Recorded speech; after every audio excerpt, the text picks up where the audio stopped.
नमस्कार किसान भाइयों, स्वागत है आपका आपके अपने कार्यक्रम कृषि दर्शन में। किसान भाइयों, इस बेहाल कर देने वाली गर्मी ने हम सभी को जिस तरह से परेशान कर रखा है आप तो जानते ही हैं, और आप ये भी जानते हैं कि हम तो परेशान हो ही रहे हैं, साथ में हमारे पशुधन, हमारे खेत खलिहान, पूरा कृषक जगत सभी इस भीषण गर्मी से बेहाल हैं। ऐसे में आपको अपने शरीर के साथ साथ हमारे जो पशुधन है, खेत खलिहान है, हमारा आसपास का वातावरण है, उसका भी ध्यान रखना ही है। हम अपना जितना ध्यान रखते हैं किसान भाइयों, साथ ही साथ हमें अपने पशुओं का, खेतों का भी ध्यान रखना पड़ता है। इसका ध्यान कौन रखेगा? क्यों, सही है ना किसान भाइयों? तो बस आज के इस कृषि दर्शन कार्यक्रम में हम भी हाजिर हैं कुछ कृषि जगत से जुड़ी हुई नई नई जानकारियों के साथ, और ऐसी जानकारियाँ जो आपके लिए बहुत ही लाभकारी हैं। तो शुरू करते हैं आज का कार्यक्रम शुरू करने से पहले आपको बता दें, आप देखेंगे खबरें खेती की व मंडी भाव।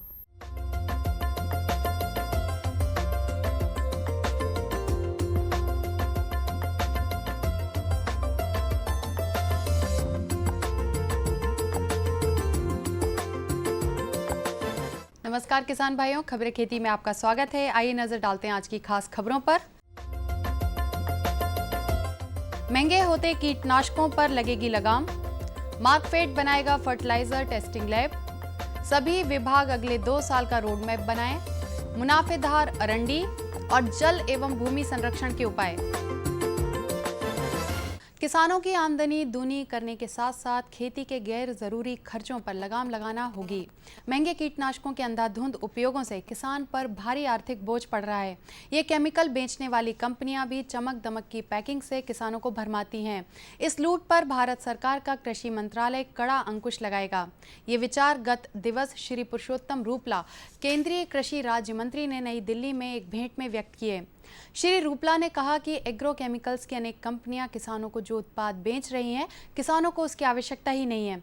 इसके विपरीत यदि किसान जैविक खेती से तरीकों को अपनाए तो एक सीमा तक खेती की लागत कम होगी और मुनाफे में बढ़ोतरी होगी। MP state cooperative marketing federation SSP और अन्य उर्वरकों की गुणवत्ता जांचने के लिए प्रयोगशाला बनाई जाएगी। मध्य प्रदेश के सहकारिता राज्य मंत्री श्री विश्वास सारंग ने प्रबंध संचालक मार्कफेड को प्रयोगशाला स्थापित करने का प्रस्ताव विभाग को देने के लिए कहा। श्री सारंग गत दिनों फेडरेशन मुख्यालय में कार्यक्रमों की समीक्षा कर रहे थे। श्री सारंग ने कहा कि एसएसपी और अन्य उर्वरक की गुणवत्ता की वैज्ञानिक वस्तुनिष्ठता के साथ जांच प्रयोगशाला मार्कफेड मार्कफेड को प्रयोगशाला स्थापित करने के लिए प्रमुख सचिव द्वारा राशि उपलब्ध करवाने की बात कही। मध्य प्रदेश के मुख्यमंत्री श्री शिवराज सिंह चौहान ने सभी विभाग को अगले 2 साल का रोड मैप बनाने के निर्देश दिए हैं। उन्होंने कहा कि अगली कैबिनेट बैठक में प्रत्येक विभाग के रोड मैप का प्रस्तुतिकरण होगा। उन्होंने रोड मैप बनाते समय संकल्प पत्र, दृष्टि पत्र, घोषणाओं और बजट प्रावधानों का विशेष ध्यान रखने के निर्देश दिए। श्री चौहान गत दिनों मंत्रालय में विभागों के वार्षिक लक्ष्य तय करने के संबंध में उच्च स्तरीय बैठक को संबोधित कर रहे थे। बैठक में सभी विभागों के मंत्री, मुख्य सचिव एवं विभाग प्रमुख उपस्थित थे। मध्य प्रदेश में कई जिले हैं जहां किसान भाई अरंडी की फसल लगाकर अतिरिक्त मुनाफा कमा रहे हैं। अरंडी लगाने के इच्छुक कृषक बंधु अच्छे परिणाम देने वाली किस्मों का चयन कर सकते हैं, जिसमें अरुणा, GCH4, GCH5 तथा RHC1 शामिल हैं। 1 हेक्टेयर क्षेत्र के लिए 12 से 15 किलो बीज प्रति हेक्टेयर की दर से लगाना होता है तथा सिंचित क्षेत्र में कतार से कतार की दूरी 1 मीटर तथा पौध से पौध 75 सेंटीमीटर रख सकते हैं। असिंचित क्षेत्र में कतार से कतार 75 सेंटीमीटर तथा पौध से पौध 50 सेंटीमीटर रखने की वैज्ञानिक अनुशंसा करते हैं। मौसम ठीक रहा तो अगले महीने बारिश शुरू हो जाएगी। इसका पूरा फायदा उन किसान भाइयों को उठाना चाहिए जो वर्षा आधारित खेती करते हैं एवं उनके पास सिंचाई का कोई साधन नहीं है। इसके लिए खरीफ फसलों की बुवाई से पहले खेत को गहरा तथा भुरभुरा बना दें ताकि अधिक से अधिक जल समेटा जा सके। बुवाई के बाद 30 से 35 दिनों के अंदर डोरा चलाना जरूरी है ताकि ऊपर की कड़क मिट्टी भुरभुरी हो जाए एवं अंदर की सतह की नमी ऊपर ना आ सके और वाष्पीकरण क्रिया पर रोक लग सके। इसका दूसरा लाभ भी मिलेगा, खेत में उपलब्ध खरपतवार भी भूमि में मिल सकेंगे और जैविक खाद की मात्रा बढ़ जाएगी। तो किसान भाइयों, खबरें खेती में फिलहाल इतना ही और चलते चलते एक नजर डालेंगे आज के मंडी भाव पर। साथ ही मुझे दीजिए आज्ञा। नमस्कार।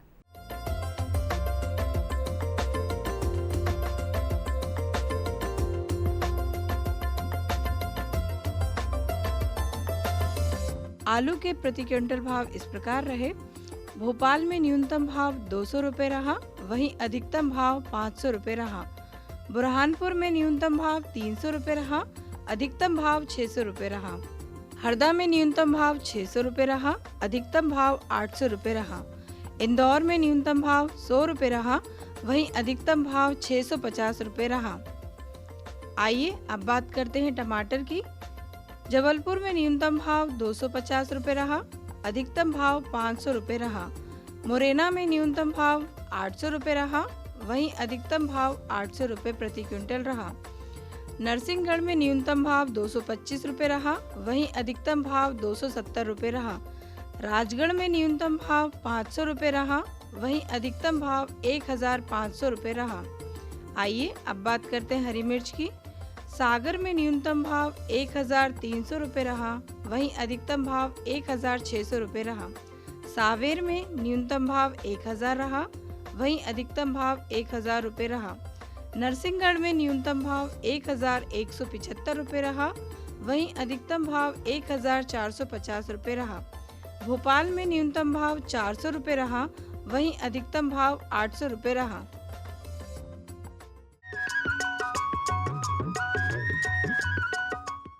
कृषि महोत्सव खेती को लाभकारी बनाने के लिए व्यापक अभियान प्रदेश के समस्त जिलों में 15 अप्रैल 2017 से जारी है। ग्रामोदय से भारत उदय अभियान। इस अभियान का मुख्य अंग है कृषि महोत्सव। किसानों से जुड़े सभी विभागों की है भागीदारी, सबको मिलेगी योजनाओं की जानकारी। पंचायत स्तर पर किसानों की आय दोगुनी करने की कार्य योजना, प्रधानमंत्री फसल बीमा योजना के लाभ, मिट्टी की जांच के निशुल्क मृदा स्वास्थ्य पत्रक, जैविक खेती के तरीकों की प्राप्त होगी जानकारी। सीखेंगे कैसे नियंत्रित हो कीट और पौधों की बीमारी, दूध उत्पादन में वृद्धि के उपाय, फल फूल और सब्जी का उत्पादन बढ़ाने के साथ गुणवत्ता बढ़ाने की तकनीक। बूंद बूंद से अधिक उत्पादन की योजना होगी साकार। टपक सिंचाई और फव्वारा सिंचाई की योजना का होगा प्रसार। हर जिले को मिलेंगे नए कस्टम हायरिंग केंद्र, कृषि यंत्रों और तकनीकी बदलावों को सीखने और प्रयोग में लाने के सुनहरे अवसर। नई और लाभकारी फसलों के साथ उन्नत किस्मों का ज्ञान, प्रशिक्षण, संगोष्ठियां, मेले और साथ ही अपनी समस्याओं के त्वरित निदान। किसानों को खुशहाली, गाँव का विकास।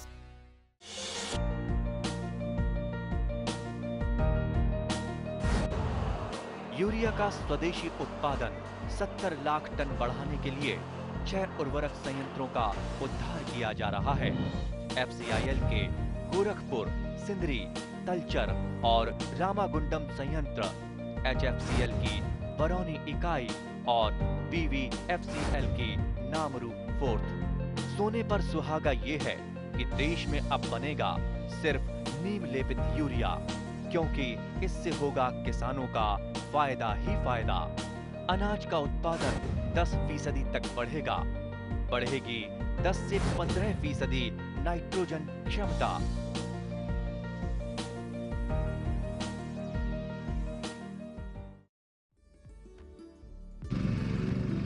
नई तकनीक सभी को अच्छी लगती है। मैंने भी अपने खेत की तैयारी, बुआई, जुताई, गहाई वगैरह के लिए छोटी मशीनें अपनी जरूरत के हिसाब से खरीदी। मैंने अपने खेतों में मशीन का प्रयोग किया तो काम जल्दी और आसान हो गया। खेती में मशीनों के इस्तेमाल के बाद मुझे मिली भरपूर पैदावार और ज्यादा मुनाफा। छोटी मशीनें तो हमारी अपनी अपनी हैं, लेकिन बड़ी मशीनें हमने समूह बनाकर खरीदी। किसान भाइयों और बहनों, आप भी उन्नत मशीनों और उपकरणों की खरीद पर वित्तीय सहायता का लाभ उठाएं, अपनी आमदनी बढ़ाएं और खुशहाली पाएं।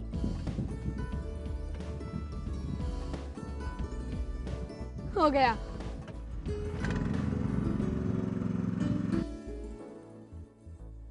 मैंने सोच लिया है, मैं तुझे कृषि का इंजीनियर ही बनाऊंगा। नई मशीनें, नए उपकरण आए आपके द्वार, ले लो इनसे अब खूब खुशी और पैदावार। मृदा नहीं तो कुछ नहीं, न खेत न खलिहान। तो इसके लिए आपको क्या क्या करना होगा, मृदा को कैसे बचाना होगा, इसकी पूरी जानकारी आज के कार्यक्रम में आपको मिलेगी। तो उसके लिए आज हमारे साथ स्टूडियो में मौजूद हैं हमारे कृषि विशेषज्ञ कैलाश महाजन जी, जो कि सहायक प्राध्यापक हैं कृषि विभाग में गंज बसोदा में। सर, आपका बहुत बहुत स्वागत है हमारे कार्यक्रम में। धन्यवाद। सर, आप सबसे पहले ये बताइए कि मृदा एवं जल संरक्षण व संवर्धन क्या चीज़ है? देखिए, मृदा का जो कटाव हो रहा है उसको रोकना तथा जो बारिश का पानी है उसका संग्रहण करना। वर्षा आधारित हमारे कृषि क्षेत्र है, वहाँ पर हमारे जो प्राकृतिक संसाधन है मुख्य रूप से मिट्टी और पानी, इनकी यदि हम स्थिति का जायजा लें तो हम पाएंगे कि इन दोनों की स्थिति बहुत खराब है, बहुत बिगड़ चुकी है। अनियंत्रित दोहन की प्रवृत्ति के कारण जहाँ एक और लगातार मृदा का कटाव हो रहा है, वहीं दूसरी ओर सतही जल स्रोत भी सूख रहे हैं तथा इस वजह से जो भूजल स्तर है उसमें भी लगातार गिरावट हो रही है। प्राकृतिक जो वनस्पति है उसका आवरण भी घट रहा है, तो जिसकी वजह से क्या होता है कि जो पानी आता है आपका बारिश का पानी, वो अनियंत्रित वेग से बहता है और हमारी मिट्टी को काटता है। जिस तरह से मिट्टी रुकती नहीं है और बह चली जाती है, तो इसको रोकने के क्या उपाय आप बताएंगे? जी, बहुत अच्छा प्रश्न किया आपने कि जो वर्षा आधारित हमारे कृषि क्षेत्र है वहाँ पर जो बारिश का पानी है वो अनियंत्रित गति से बहता हुआ जा रहा है, तो उसे हमें रोकना होगा। ऐसा नहीं है कि पानी पर्याप्त नहीं है। हम आंकड़ों के अनुसार जो बारिश का पानी है वो 82% पानी आपका नदी नालों में बहकर व्यर्थ चला जाता है। 82% पानी व्यर्थ चला जाता है। और यदि हम हर संभव प्रयास करके इस बारिश के पानी को रोकने का प्रयास करें तो जो पानी की भीषण समस्या का हम लोग सामना कर रहे हैं वह दूर हो सकती है। तो सर, ऐसी कौन सी संरचनाएं बनाई जाएं या ऐसी कौन सी विशेष चीज़ें बनाई जाएं जिससे कि मृदा अपरदन रोका जा सके, जल अपरदन रोका जा सके? ये देखिए, बारिश का जो पानी है जो अनियंत्रित गति से बहता जा रहा है, वो पानी तो हमारे खेत खलिहान से बाहर जाता ही है और साथ ही साथ वो जो हमारी खेत की उपजाऊ मिट्टी है उसको भी साथ में बहा कर ले जाता है। बिल्कुल सही। और यही हमारी जो मिट्टी है हमारे तालाबों में, हमारे स्टाफ डैमों में गाद के रूप में संग्रहित होती है, जिससे कि उनकी क्षमता भी प्रभावित होती है और स्टाफ डैम वगैरह का जो टूटने का खतरा है वो भी बना रहता है। तो ऐसे वर्षा आधारित कृषि क्षेत्रों में यदि हमें बारिश का पानी रोकना है तो उसके लिए हमें जो एक सिद्धांत है रिच टू वैली, यानी कि चोटी से घाटी ओर के सिद्धांत पर हमें जो संरचनाओं का निर्माण करना होगा। चोटी से घाटी इसलिए कि जैसे चोटी मतलब जहाँ पे आपका गांव का पहाड़ी क्षेत्र है, शिखर बिंदु है, वहाँ से हमें संरचनाओं के बनाने की या उपचार कार्यों की शुरुआत करते करते, मतलब अगर आप ये बताना नीचे आना है। जी बिल्कुल। तो किसान भाइयों को सर ऐसे मतलब आसान भाषा में बताएं हम कि ये रिज और पहाड़ी जो वो समझ सकें, उस मतलब किस तरह से वो समझेंगे इसको, रिज को? देखिए, जो बारिश का पानी आता है वो सबसे पहले हमारे गाँव के सबसे ऊंचे बिंदु पर गिरता है, पहाड़ी क्षेत्र पर गिरता है। तो हम यदि वहीं से पानी को रोकने का प्रयास करें तो इससे ये होगा कि पानी जो है आपका पहाड़ी से हम लोग रोकना शुरू करें। पहाड़ी से? हाँ जी। और फिर हम नीचे आते जाए धीरे धीरे, जैसे खेत खलिहान में और फिर नदी नालों में। तो इस तरह से हम अलग अलग उपचार कार्य अलग अलग क्षेत्रों के लिए हम लोग ले सकते हैं, जिससे कि मृदा का अपरदन भी रुकेगा, कटाव भी रुकेगा और जो बारिश का पानी है वो भी संग्रहित होगा, इससे भूजल स्तर में भी बढ़ोतरी होगी। तो सर, आपने जो रिज वाला बताया कि पहाड़ी क्षेत्रों में ऊपर ही पानी रोक देना चाहिए, तो सर पानी रोकने के लिए किस तरह की संरचनाएं ऊपर की तरफ बनाई जा सकती हैं? जी देखिए, यदि पहाड़ी क्षेत्र में यदि बहुत ज़्यादा ढालू जमीन है तो फिर इसका एकमात्र उपाय वहाँ पर पौधारोपण करना है। पौधारोपण। अब यदि 10 से 25% ढालू जमीन है पहाड़ी क्षेत्र में तो वहाँ पर हम लोग कंटूर खंतियों का निर्माण कर सकते हैं। कंटूर यानी कि समोच्च समान ऊंचाई पे बनाने वाली संरचना। बिल्कुल सही कहा। तो इसके लिए हम लोग ये कर सकते हैं कि चूने की सहायता से पहले हम कंटूर लाइन निर्धारित कर लें, समान ऊंचाई के बिंदु आइडेंटिफाई कर लें, चिन्हित कर लें और चूने की सहायता से उन बिंदुओं को मिला दें, जिससे कंटूर लाइन हमारे पास आ जाएगी। तो उस कंटूर लाइन पर हम लोग जो 10 फीट लंबी, 1.5 फीट चौड़ी और 1.5 फीट गहरी कंटूर खंतियों का या खाइयों का निर्माण कर सकते हैं। और ये अर्धचंद्राकार होती है तथा 2 कंटूर खंतियों के बीच में जो क्षैतिज अंतराल है और ऊर्ध्व अंतराल है, ये लगभग 3 से 5 मीटर हमें रखना चाहिए। कंटूर खंती? जी। तो बारिश का पानी जब आएगा तो औसतन ये जो कंटूर खंतियाँ है एक वर्षा काल में 3 से 4 बार बढ़ती है ये। जब नदी नालों में पानी जब इकट्ठा होता है और वो बहने लगता है तो उसके आसपास किसान भाई जब उसको उपयोग में लाना चाहते हैं तो ऐसी कौन सी संरचनाएं बनाएं कि वो नाले का पानी भी रुक जाए, काम भी आ जाए और मतलब बहे बिना? देखिए, सबसे पहले तो हम लोग बात करेंगे जो किसान भाई अपने खेतों में ले सकते हैं संरचनाएं। तो किसान भाई जो अपने खेतों में आपके छोटे छोटे से खेत तालाब ले सकते हैं, डबरा डबरी ले सकते हैं, कुंडी कुइया ले सकते हैं। अच्छा। ये जो खेत तालाब वगैरह की संरचना है ये आपकी खेत का पानी खेत में ही रोकने की तर्ज पर बनाने वाली सतही जल संग्रहण संरचना है। अच्छा, ऐसी संरचना है। जी। ठीक। सर, आपका बहुत बहुत स्वागत जो आपने हमें इतनी जानकारी दी।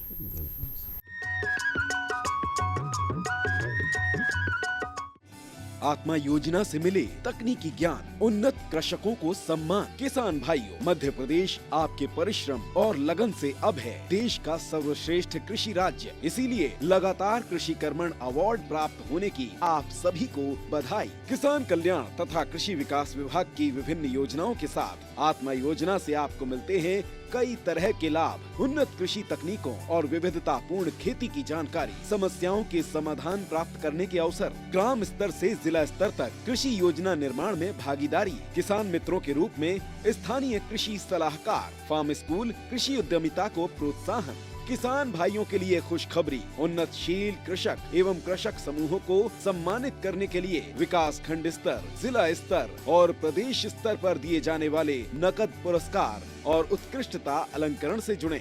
अपने कार्यों का विवरण देने तथा पंजीयन करवाने के लिए नजदीकी कृषि कार्यालय से संपर्क करें। ये बदलाव क्या है भैया? ये बड़े काम की चीज है। इंसान की सोच में अगर बदलाव आ जाए तो सब कुछ मुमकिन है, सब कुछ संभव है। अब ये बदलाव फिर आ रहा है। हर सूरत की मुस्कान में वो आपको दिखाई देगा। तो चलिए एक नई शुरुआत करते हैं, कुछ बदलाव करते हैं। दूरदर्शन किसान, एक नया चैनल जहां बातें होंगी बदलाव की और आपके कल की बेहतर शुरुआत की। छेड़ो बातें बदलाव की। बात गांव की, बात किसान की, जानकारी नई तकनीक की, मुलाकात सफल व्यक्तियों से, साथ में मनोरंजन और भी बहुत कुछ। ये सब मिलेगा आपके अपने कार्यक्रम गांव इंडिया में। तो देखना ना भूलें, सोमवार और मंगलवार सुबह 7:30 बजे। डीडी किसान, बदलते भारत की शान।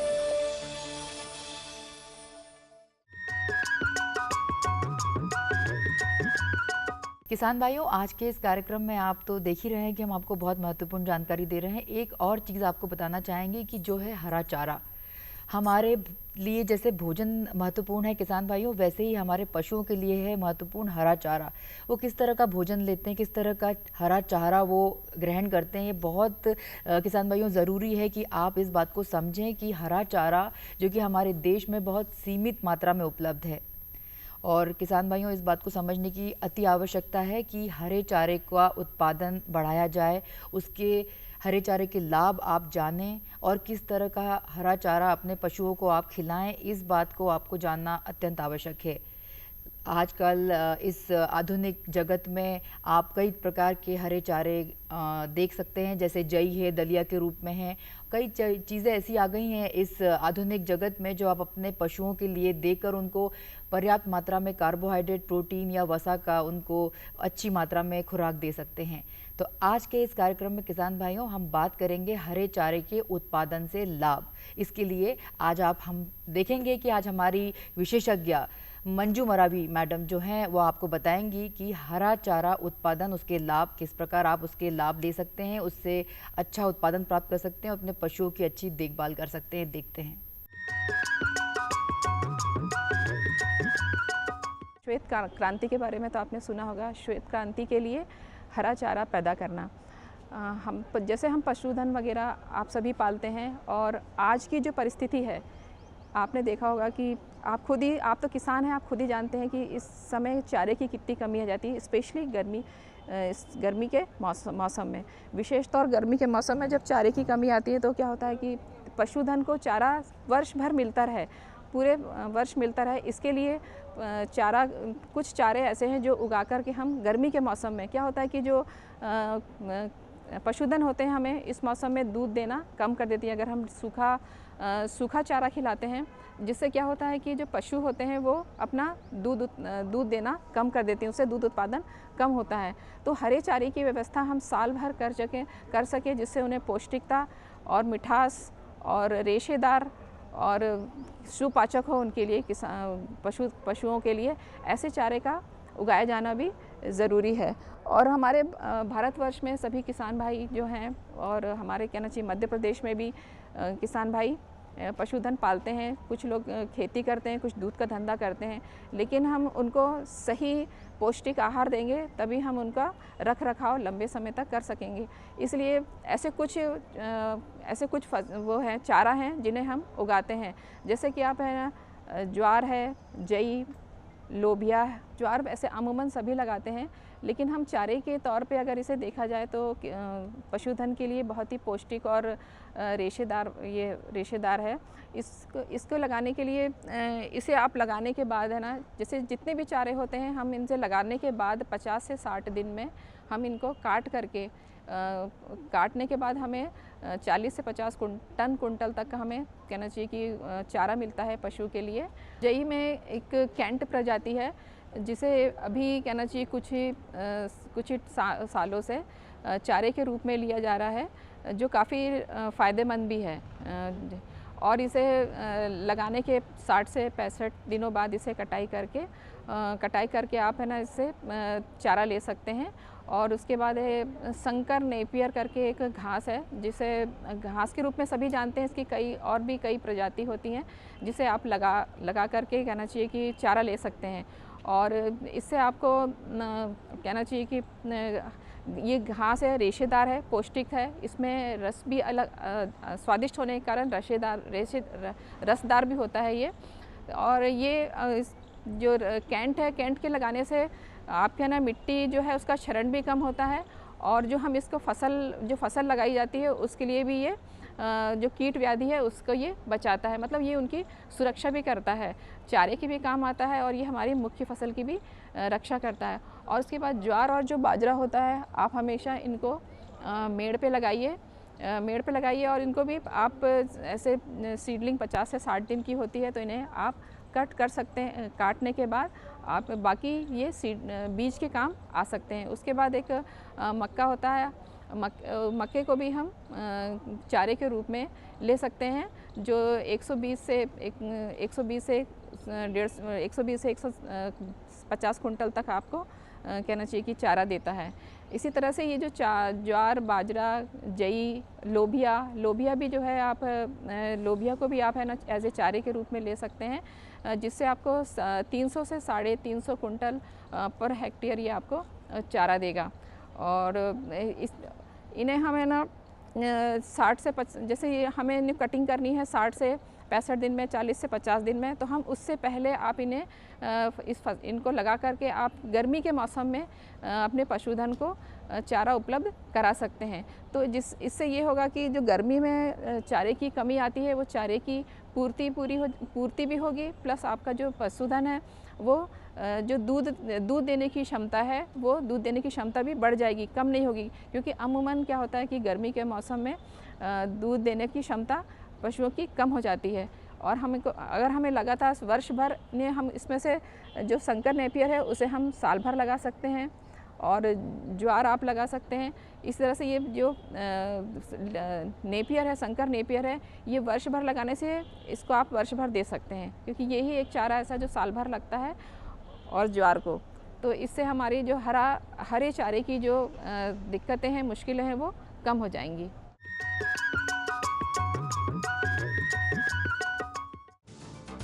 धरती पर अवतार बनकर जन्म लेते हैं कुछ ऐसे जांबाज, ये जज्बे और जुनून से खुद लिखते हैं अपनी तकदीर। ऐसे किसानों की गौरव गाथा देखिए कदमों में आसमां, हर गुरुवार रात 9:30 बजे डीडी किसान पर। डीडी किसान, बदलते भारत की शान।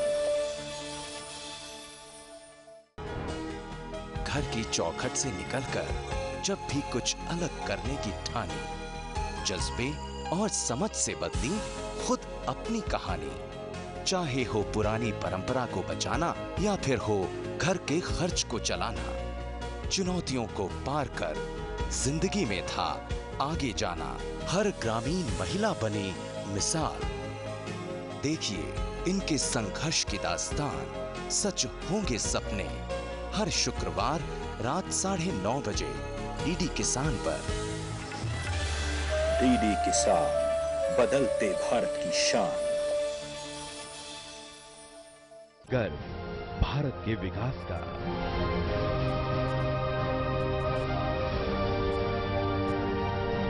गौरव प्रगति के विश्वास का।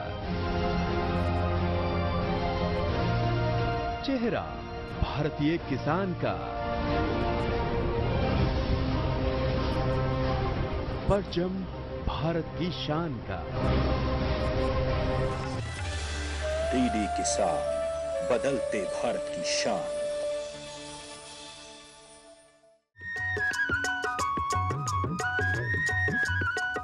तो किसान भाइयों, आज इस महत्वपूर्ण कार्यक्रम में आपने देखा हरे चारे के उत्पादन से लाभ देखें, आपने मृदा अपरदन, जल अपरदन, संरक्षण, संवर्धन, कई विषयों पर बातचीत देखी, सुनी और आपने इसका लाभ लिया। हम पूरी उम्मीद करते हैं कि आपको ये कार्यक्रम पसंद आया होगा और आप यदि हमसे कोई सुझाव चाहते हैं, अपने शेयर करना चाहते हैं, कोई पत्राचार करना चाहते हैं, हमारा पता नोट करिए। हमारा पता है कार्यक्रम कृषि दर्शन, द्वारा निदेशक, कमरा number 4, Doordarshan Kendra, Shyamla Hills, Bhopal, pin code 462013। तो इसी के साथ इस कार्यक्रम से विदा लेने की मैं आज्ञा चाहती हूँ। अगले कार्यक्रम में कृषि जगत से कुछ नई खबरों के साथ पुनः हाजिर होंगे। तब तक के लिए नमस्कार।